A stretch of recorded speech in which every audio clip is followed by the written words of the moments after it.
आपण पाहत आहात BV महाराष्ट्र न्यूज, खबरबात महाराष्ट्राची।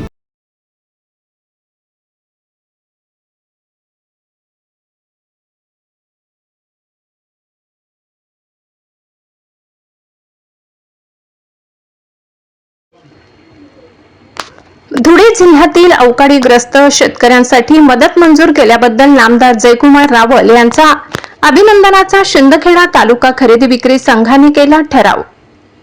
तालुका खरेदी विक्री संघाची मासिक सभा दोंडाईचा येथील मुख्य कार्यालयात सभापती माधुरी सिसोदे यांच्या अध्यक्षतेखाली व उपसभापती साहेबराव गोसावी व संचालक मंडळाच्या प्रमुख उपस्थितीत संपन्न झाली।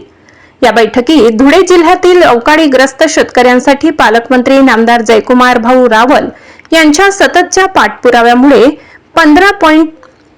15 कोटींची मदत मंजूर करण्यात आली। या निधीमुळे अवकाळी पावसाने आर्थिक संकटात सापडलेल्या धुळे जिल्ह्यातील 14,275 शेतकरी बांधवांना याची मदत मिळणार असून लवकरच शेतकऱ्यांच्या खात्यावर थेट वितरण होणार आहे।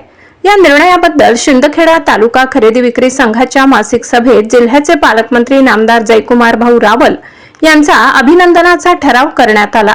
भाजपाचे जिल्हा सरचिटणीस तथा संचालक DS गिरासे यांच्याकडून हा ठराव मंजूर मांडण्यात आला। या सर्व संचालक मंडळाकडून अनुमोदन देण्यात आले। यावेळी भाजपा दोंडाईचा मंडळाध्यक्ष प्रभाकर पाटील, संचालक राजेंद्र बागुल, भूपेंद्र निकम, श्रावण अहिरे, भालेराव बेहेरे, उमेश पाटील, उमेश गिरासे, प्रमोद पवार, महेंद्र खैरनार, गुलाब पाटील, सुवर्णा बेहेरे, प्रवीण पाटील, शंकर जाधव, राजेंद्र पाटील, श्यामसिंग गिरासे, भीमसिंग गिरासे, गणवंत सूर्यवंशी, सुनील शिंदे, सचिन भगवान पाटील उपस्थित होते। BV न्यूज महाराष्ट्रासाठी धुळे जिल्हा प्रतिनिधी प्रमोद बोरसे।